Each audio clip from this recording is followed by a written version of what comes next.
Hey, what's up? How's it going? It's good. How are you, man? Good. Just a few tech issues to start the day. Hey. Yeah, there's something really, really wrong with my whole computer setup at this house. I don't know what it is. It was working just fine 2 days ago, and now I can't get anything to. My calendar won't work. Nothing's working, so I'm using my cell phone. So I apologize.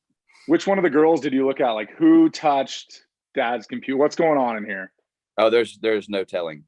I mean, anytime I leave the house, buttons could get pushed. So it'd be hard to place the blame on one because it might have been all three of them. My daughter's 20 months now, so I'm just looking up to you as to how to raise a girl properly. So it's been a nice little inspiration. If I could write a book, I really don't know what I would say except just live it day by day. I mean, there's a new journey every single morning when you wake up. Just when you think you got it figured out, you got a whole new battle to climb. My thing right now is I don't know how to do any of the hair, any of like the top knots or anything. I just feel like I've got these big, stupid caveman hands that don't know what they're doing with that dainty little hair. I feel the same way. I mean, even when my wife asked me to get the girls dressed for school, I mean, they'll come downstairs not matching, and I'll try a ponytail, and Lauren's like, I'm just going to take them back upstairs and do this correctly.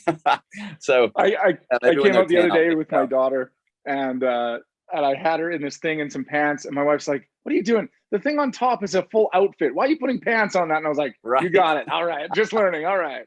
You'll get there, man. Just realize that you're probably never right. As soon as you accept that, you're just kind of good to go. How did you and the girls celebrate another number one with What's Your Country Song? Do you do anything special? Do you have a nice dinner? What do? You watch Frozen again? Yeah, it's so funny, man. Like I won an ACM award a couple weeks ago, and right when I walked through the door, my kids ran up to me and they were like, "Daddy, congratulations! Can I have a popsicle?" And that's like how they're the best things in the world at keeping you grounded, at keeping your ego in check. What's the go-to popsicle flavor? Is it root beer? Is it grape? Is it orange? They're big orange popsicle fans, and Frozen, of course, like everything else, they came out with their own line of popsicles. So it's like that's what we stock our freezer with. So popsicle party for your number one party, or what'd you do? Pretty much. The party was really more about my kids than it was about me, which so goes life. But no, it's been cool, man. A lot to celebrate lately, and putting this record out this Friday is just a great way to top off a couple of really awesome events that have happened over this last month, and just living in the moment, man. Just really soaking it in and not taking any of it for granted, and looking forward to get back on the road too. Well, you got us super nostalgic with What's Your Country Song. Like, you can't not listen to it and not think of a different time in your life where you're rolling in your first car, whatever it is. So I want to take you through a different stage in your life. So I want to go 8-year-old Thomas Rhett. What's your country song then? Probably John Deere Green, Joe Diffie. Nice. I was a John Diffie fan, man. When I was 8 years old, man, it was nothing but 90s country for me. So I used to get to sing everything on the radio. 16-year-old Thomas Rhett, first car, rolling around. What's your country song there?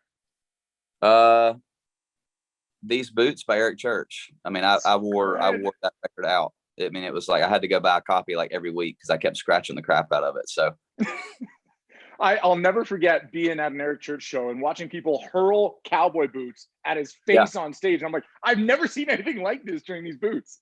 It's crazy. Yeah, I was at one of those shows, man, and you knew that was just kind of like one of those weird kind of Eric Church following things, man. It was like when you showed up to the show, the whole show you're holding your boot up hoping that he plays that song. It was pretty special. One last one. This pandemic year, the first crazy year of this pandemic we've gone through, what's been your country song? Is it something off the new record? Is it something somebody else did? Is it something nostalgic? Man, I'm obsessed with this song, Where I Found God, by this artist named Larry Fleet. He's a brand new artist, and I'm pretty sure Jake Owen found this guy playing in a bar in either South Carolina or somewhere in the South. And now to watch him just, start to put music out, man, I love getting to watch new artists win. And he has been a repeat on my playlist lately. What about something from the new album? Is there something that we're going to listen to when it's finally out tomorrow that is going to transport us to what we've been going through or speak to us about this last hard year, do you think? Yeah, I mean, I think one of my favorite songs on this project is the last song. It's called You Heard. And I think this song spoke to me so much because it's basically just a really long prayer of kind of just asking God if he ever heard you in the last 10 years. And you look back at your life and you realize that the things that you prayed for didn't really turn out how you thought they would, but then they turned out to be even more awesome than anything you could ever imagine, So I'm really excited for people to hear the last track off this album. It's one of my favorites. It's one of my favorite sayings is basically something along the lines of, if you ever want to hear God laugh, tell him your plans. Yeah, exactly. Right. It never works out. Whatever It you ne- have planned, there's going to be yeah. a twist to it. Yeah, it never, but it usually always turns out in a way that you could have never imagined, and that's kind of the mysterious thing about prayer. You kind of just sending words up and hopefully they get heard. And then you live a decade of life and you look back and you're like, dang, a lot of that stuff did get answered. So I feel like I've been listening to the few tracks you gave us as sort of a sample when we pre-ordered this album.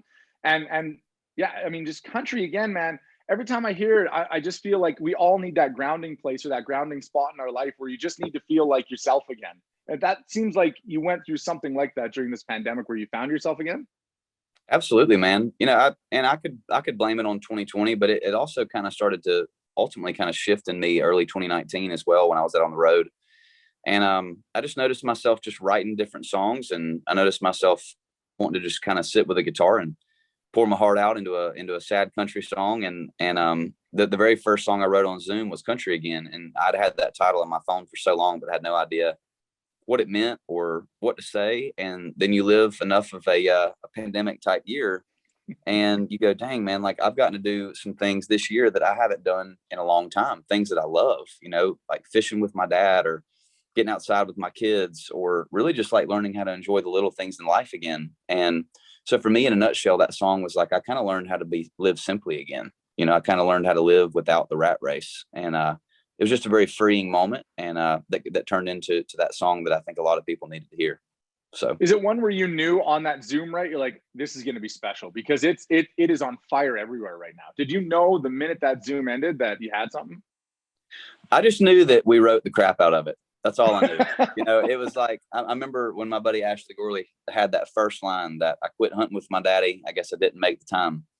And that just hit me like a ton of bricks, man, because it's so true. And then I started to think about all these moments in my life. Like, I haven't seen some of my college friends in 2 years, like sometimes I'd come home off the road and my body would be at home, but my mind was still elsewhere. And it was so nice to be able to kind of get rid of that way of thinking and like really learn how to live in the present. And so yeah, when we finished that song, I was like, I don't know what this does for anybody, but I know what it does for me. And usually if I'm going through something like that, I can guarantee that there's a lot of people in the world that are going through something like that as well. So I just moved home to my home city like a year ago. And yeah, getting to reconnect with those guys that you haven't seen in a while because you've been too busy doing life. And they're yeah. always the ones that will remind you that you're not as cool as you think you are. They're always the ones that'll rake you over your coals no matter what's going on in life, Yeah. right?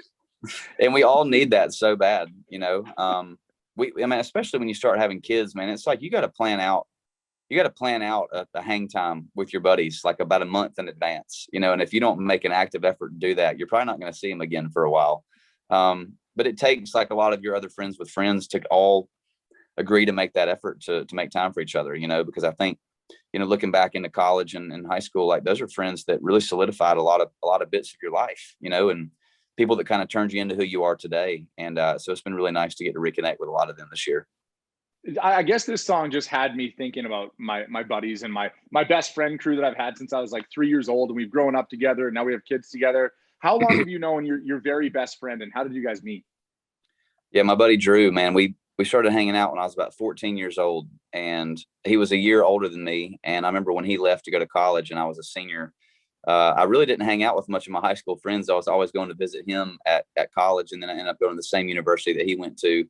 And we've done a lot of life together. Now I've got 3 kids, he's got 2, and it's a challenge, man. But it's always like we pick back up where we left off every single time. And I think that's the definition of a real true friend, I've always said that when you can not see somebody or even talk to them for a year or two, and the minute you get back together, it's like you're sitting in science class in grade 10 again and Yeah. nothing's changed. It's the greatest feeling in the whole world. No, you're exactly right. I love that. Well, I know we get this live stream tomorrow of the new album, right? Is there Yeah. one that you can't wait to play live for the first time? There's a couple, man. One really, really personal track off this record is a song called Heaven Right Now. That it's about one of the only songs that I haven't teased on my Instagram page. And there's another song called Where We Grew Up that I just think people are going to love. But we're going to play Heaven Right Now and Where We Grew Up in the live stream on Friday. And I'm just so pumped, man. I think a lot of people have been living with these acoustic versions for a while, and I'm really excited for them to see how we kind of changed them up and got them rocking in the studio. It's just been such a fun process to be able to kind of tease a lot of these songs to get feedback from your fans. And then next thing you know, they were it was almost like they were part of the way that it was written. And now they get to hear the way that we, did it in the studio. So it's going to be really fun. I got 2 left for you because I know you're running short on time. What is you said tease it for the fans and get their reaction. What's the best reaction and the most reaction to a song you've teased? What's Your Country Song was the first one that I put up on Instagram. And besides that, You Heard was the next one that I put up. And I've just kind of never seen that kind of engagement. Like people love to see pictures of my kids and of my family, but it was the first kind of bit of musical something that I put out in the last 2 years that I thought, dang man, like people really need some new jams, not just from me, but from everybody. And so those two on this record, I think were some of the biggest reactive songs that I think people are going to be really excited to hear. So you have no idea, on the other side of this, in this pandemic, while you're writing and recording, we're sitting there like, I just need anything new music wise to get excited about. All I need is just something new to get excited about in life. So thank you for teasing us with that one. We the excitement is the same on our end, just to be able to get something new out and get to have new songs to play in our show. It's a really good feeling. Last one. In my show every day, we do what we call a one call debate. Today is National Superhero Day. You get to override whatever decision that my listener makes. So it is between the best superhero movie between Batman movies and Iron Man movies. If you could only watch one for the rest of your life, is it the Batman franchise or Iron Man franchise? They're both so good. But I think The Dark Knight is like one of my favorite movies of all time. So I'm going to go with Batman. You just made me win. Tell me why Batman's better. I don't know, man. I mean, those movies take me so far back. Like I can remember being like a 23 or 24-year-old kid, and me and my wife. I mean, still to this day, it's like if we see that on TV, we're kind of stopping everything else we're doing and watching it. Like just remembering, all the old Batman cartoons that I was obsessed with, and then you get to see it turned into real life with Christian Bale and all those amazing actors in that movie. It's just one of my all-time favorites. So good. Yeah, exactly. It's so good. So good. I appreciate your time. I can't wait to see the live stream. Can't wait to hear the full album. And there's a track with Hardy that I can't wait to hear because he's one of my favorite dudes right now. So I can't wait to hear the full thing. Thanks for your time, brother. Thank you, buddy. Appreciate you.